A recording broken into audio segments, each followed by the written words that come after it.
വണ്ടി വന്നൂടെ? തലയ്ക്കൊല്ല അസുഖമുണ്ടോ? സാറ് എനിക്കൊരു ജോലി തന്നില്ലെങ്കിൽ ഇന്നല്ലെങ്കിൽ നാളെ ഞാൻ ഈ കാറിന്റെ മുമ്പിൽ ചാടി ആത്മഹത്യ ചെയ്യും. മാറിക്കണോ? സ്വന്തം കാറിന്റെ മുമ്പിൽ ചാടി ആത്മഹത്യ എന്ന് പറഞ്ഞിട്ട് പോലും ഒരു മനസ്സരിവില്ലാത്ത മനുഷ്യൻ.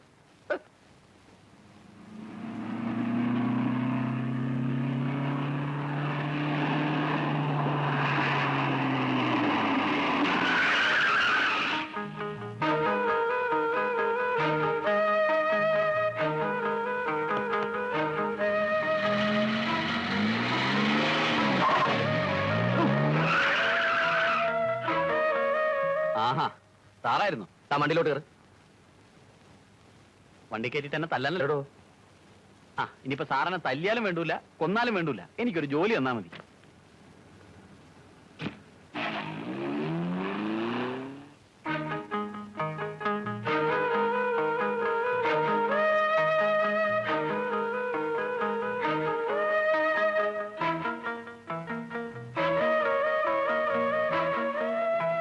സാറെന്താ ഈ ഗ്രൗണ്ട് വിലക്ക് വാങ്ങി വല്ല ഷോപ്പിംഗ് കോംപ്ലക്സും കെട്ടാൻ പോകുന്നുണ്ടോ?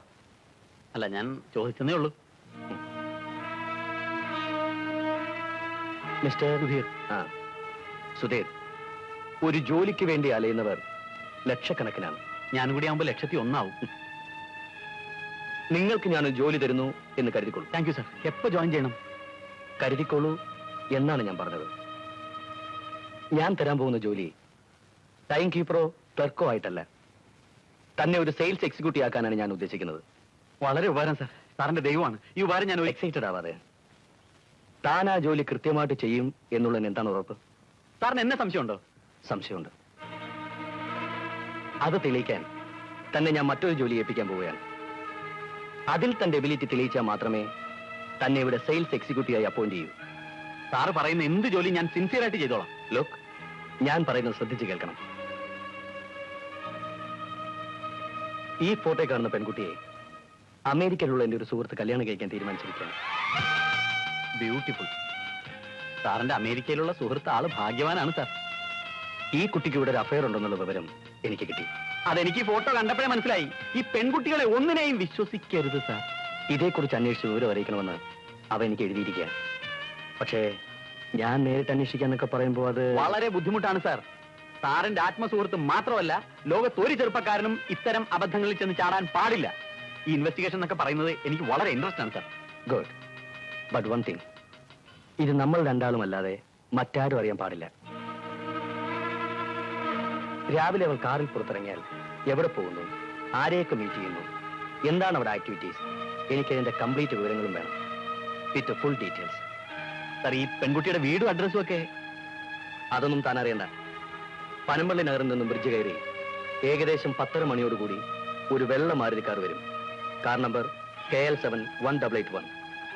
താൻ ആ കാറിനെ ഫോളോ ചെയ്യണം. അവളെക്കുറിച്ചുള്ള എല്ലാ ഡീറ്റെയിൽസും ഡേ ബൈ ഡേ എന്നെ അറിയിച്ചുകൊണ്ടിരിക്കണം. സമ്മതിച്ചോ? ഇനിയിപ്പോ രണ്ടാമൊന്നും ആലോചിക്കേണ്ട കാര്യമില്ല. നീ എല്ലാം സമ്മതിച്ചല്ലേ? അതിപ്പോ അയാളുടെ മുമ്പിൽ വെച്ചൊരു ജോലി കിട്ടാനുള്ള ആഗ്രഹം കൊണ്ട് ഞാനങ്ങ് സമ്മതിച്ചതാ. നീ ഒന്ന് ആലോചിച്ച് നോക്കിയേ. ഒരു പെണ്ണിന്റെ പുറകെ നടക്കുക എന്നൊക്കെ പറഞ്ഞ മോശമല്ലേ? അത് ശരിയാ. പെണ്ണുങ്ങളുടെ പുറകെ നടക്കാന്നൊക്കെ പറഞ്ഞ വളരെ മോശം. നീ ഒരു കാര്യം ചെയ്യും, മുമ്പേ കയറി നടക്കും. അപ്പൊ ജോലി? അതിനാ പുറകെ നടക്കാൻ പറഞ്ഞത്. അല്ല, ഞാൻ മിണ്ടരുത്. നിനക്ക് ലോകത്തുള്ള സകല പെൺപിള്ളേരുടെ പുറകെ നടക്കാം. ഇപ്പൊ ഒരാവശ്യത്തിന് ഒരു പെണ്ണിന്റെ പുറകെ നടക്കാൻ നിനക്ക് മതി. ഉള്ള ജോലിയും കളഞ്ഞ ആളുകൾ പെണ്ണുങ്ങളുടെ പുറകെ നടക്കണം. ഇവിടെ നിനക്ക് പുറകെ നടക്കുന്നതിന് ശമ്പളം, ബാറ്റ, അലവൻസ്. എന്റെ പൊന്നു മോനൊരു കാര്യം ചെയ്യും, ഇപ്രാവശ്യമെങ്കിലും സമയം തെറ്റിക്കാതെ വഴി ചെന്ന് നിന്നോ. മാരുതിക്കാർ വരും.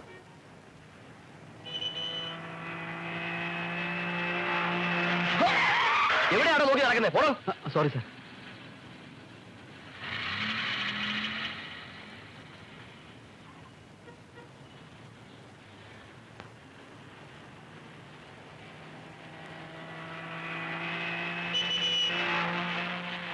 അയ്യോ, KL71881. ഒന്ന് വേഗം വിട്. എന്ത് വേണം ഇവിടെ? രാവിലെ മുതൽ ഇവിടെ വന്ന് കിടക്കല്ലേ? ഇപ്പൊ എന്താ ഇത്ര ധൃതി? ഒന്ന് വേഗം വിടറാ പട്ടി. ഞാൻ തട്ടി തരാം. വിട്.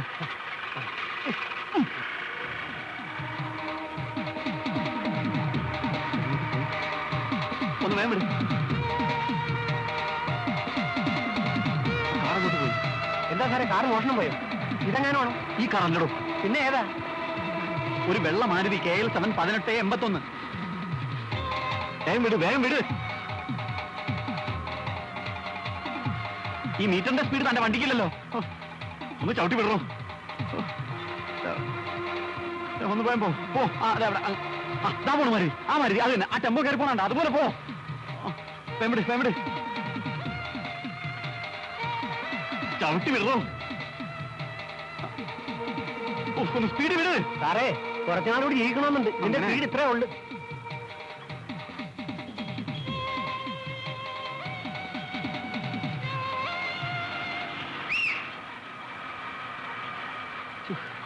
നാശം പിടിക്കാനായിട്ട്. എടോ ഇയാളെന്താ കാണിക്കുന്നത്? ഇതുവഴി ഇറങ്ങണോ? സാർ ഒരു ഗർഭിണി ആ വണ്ടിക്കകത്തോണ്ട്. അല്ല സാർ, അപ്പൊ വണ്ടിക്കകത്ത് പ്രസവിക്കും.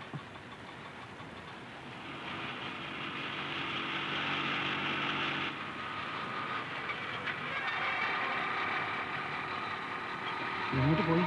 നേരെ വിട്ടെ. ഇവിടെ എങ്ങും കാണുന്നില്ല. ഇപ്പുറത്തുമില്ല. മോഷ്ടിച്ചവൻ കാറും കൊണ്ട് പോയി കാണും. കാറ് വല്ല പോലീസ് സ്റ്റേഷനിലും അറിയിക്കാൻ നോക്കും. തൊട്ട് മുമ്പിലുണ്ടായിരുന്ന കാറാണ്. താൻ കാരണമല്ലേ അത് പോയത്. നേരെ വിട്. അങ്ങോട്ട് പോയി. പാലത്തിന്റെ അടിയിലോട്ട് പോയി. ഇവിടെ എങ്ങുമില്ല. തനിക്ക് മര്യാദക്ക് സ്പീഡ് വിടാൻ പറ്റുമോ? ഇല്ലെങ്കിൽ ഞാൻ വേറെ ഓട്ടോറിക്ഷ വിളിച്ച് പോകും. അതാ നല്ലത്. എന്നൊന്ന് വിട്ടാ മതി. ഞാൻ ആ സ്കൂട്ടറിന്റെ പുറയിലൊന്ന് കയറാം. വേണ്ട. ഏത് നശിച്ച നേരത്തെ തന്നെ വിളിച്ച് ഞാൻ. ഓ തന്നെയൊക്കെ മര്യാദക്ക് സ്പീഡ് വിടുന്നെങ്കിൽ വിട്. വിടോ. ഈ കണ്ടിച്ച് കൂട്ടാൻ വെക്കാൻ പറ്റുമോ ഓട്ടോറിക്ഷ? നിർത്ത് നിർത്ത്. എന്താണ്? ഒന്നുമില്ല സാർ. അയ്യോ 18 നമ്പർ മാറിപ്പോയി. അടി കൊള്ളുന്നതിന് മുമ്പ് വിട്ടോ.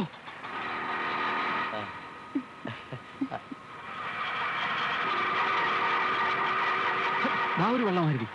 ഇയാൾ എവിടെ ഓടുന്നു?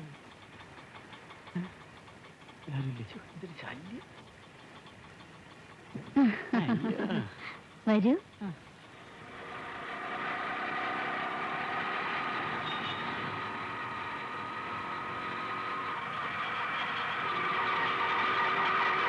താനെന്തിനാ വണ്ടി നിർത്തിയത്? സാറൊന്നും ഇങ്ങോട്ട് ഇറങ്ങി ഒരു 25,000 രൂപ എടുത്ത്. മീറ്ററിൽ 32. അതല്ല സാർ ഈ വണ്ടി വിലക്കെടുത്ത് എന്നിട്ട് തോന്നുന്നിടത്തൊക്കെ ഓടിച്ചു പോകും. ഇടത്തോട്ട് പോ, വലത്തോട്ട് പോ, മേലോട്ട് പോ, താഴോട്ട് പോ. എന്തിനാ എന്നെ മെനക്കെടുത്തു? മെനക്കെടോ? ചെയ്യുന്ന ജോലിക്ക് ഞാൻ കൂലി തരുന്നില്ലേ? എങ്ങോട്ട് പോകണമെന്ന് പോലും അറിയാതെ തലയ്ക്ക് വെളിവില്ലാത്ത തന്നെയും കയറ്റി അങ്ങോട്ടും ഇങ്ങോട്ടും ചുറ്റുന്ന തന്റെ ജോലിയും വേണ്ട, എനിക്ക് ആ കൂലിയും വേണ്ട. എടുക്കണോ 32 രൂപ. എത്ര രൂപ? 32 രൂപ. 32 രൂപ. എന്നാ 2 രൂപ. നാണക്കേട്. ഈയിടെ ഇത്രക്ക് നിസ്സാരമായ ഒരു കാര്യം കണ്ടുപിടിക്കാൻ കഴിഞ്ഞില്ലെങ്കിൽ പിന്നെ നീ ആണാണെന്ന് പറഞ്ഞു നടന്നിട്ട് എന്താ കാര്യം? നീ പറയുന്നത് പോലെ നിസ്സാരമല്ല കാര്യം. മാരുതിയിൽ ചെത്തി മിന്നി നടക്കുന്ന ആ പെണ്ണിന്റെ പുറകെ പോകാൻ എന്റെ കയ്യിൽ കാറോ ബൈക്കോ എന്തെങ്കിലും ഉണ്ടോ? നിനക്കൊന്ന് കാണാൻ പോലും പറ്റിയില്ല. ഇല്ലെന്ന്. ഒരു മിന്നൽ പോലെ പാഞ്ഞു പോകുന്നുണ്ട്. എടാ അയാൾ പറയുന്ന പോലൊന്നും ആയിരിക്കില്ല കാര്യം. അയാൾക്ക് ഈ പെണ്ണിനോട് ലൈനുണ്ടാവും, ഈ പെണ്ണിനാണെങ്കിൽ വേറെ ആളുണ്ടാവും. അതാരാണെന്ന് കണ്ടുപിടിക്കാൻ വേണ്ടിയായിരിക്കും ഫ്രണ്ടിന്റെ സിസ്റ്റർ ആണെന്നും അമേരിക്കക്കാരൻ കെട്ടാൻ പോണെന്നൊക്കെ നിന്നോട് പറഞ്ഞത്. ഞാൻ ആ പെണ്ണിന്റെ കൂടെ ആരെയും കണ്ടില്ല. അയാൾ വെറുതെ തെറ്റിദ്ധരിക്കുന്നതാ. നീ അത് ക്ലിയർ ചെയ്യാനൊന്നും നിൽക്കണ്ട. ഈ അവസരം മുതലെടുത്ത് ആ ജോലി ഒപ്പിച്ചെടുക്കാൻ നോക്ക്. ആ പെണ്ണിന് ഒരാളുമായിട്ട് കണക്ഷൻ ഉണ്ടെന്നാണല്ലോ അയാളുടെ സംശയം. അത് ശരിയാണെന്നും അവര് തമ്മിൽ പല സ്ഥലത്തും ചുറ്റിത്തിരിഞ്ഞ് നടക്കുകയാണെന്നൊക്കെ അയാളെ പറഞ്ഞങ്ങോട്ട് വിശ്വസിപ്പിക്കടാ. ഇല്ലാത്ത അപവാദങ്ങളൊക്കെ പറഞ്ഞൊരു പെണ്ണിന്റെ ജീവിതം നശിപ്പിക്കാനൊന്നും ഞാനില്ല. എനിക്ക് അങ്ങനത്തെ ഒരു പണിയും വേണ്ട. എന്നാ നീ സത്യം പറയുന്ന കുഞ്ഞാടായി കഴിഞ്ഞോ? എടാ നമ്മൾ അറിയാത്ത ഏതോ ഒരു പെണ്ണ് ഇനി എന്തൊക്കെ അപവാദങ്ങൾ കേട്ടാലും ഇയാളല്ലെങ്കിൽ വേറൊരാൾ അവളെ കിട്ടും. വലിയ വീട്ടിലെ പെണ്ണല്ലേ, വേണമെങ്കിൽ നീ ഒന്ന് മുട്ടി ഓടാണെന്ന്. അതിനൊന്നും എന്നെ നോക്കണ്ട. എടാ സുധി, നല്ലൊരു ജോലി അയാൾ ഓഫർ ചെയ്തിരിക്കുന്നു. ഉള്ള അവസരം കളഞ്ഞു കുളിക്കല്ലേ. ഞാൻ പറയുന്നത് പോലെ ഒരു കളി കളിച്ച നിനക്ക് ജോലി ഉറപ്പാണ്. അതിന് ആദ്യം നേരെ ചൊവ്വ ആ പെണ്ണിനൊന്ന് കണ്ടു കിട്ടണ്ടേ? അതിനെന്ത് ചെയ്യും? ദൈവത്തോട് പറ,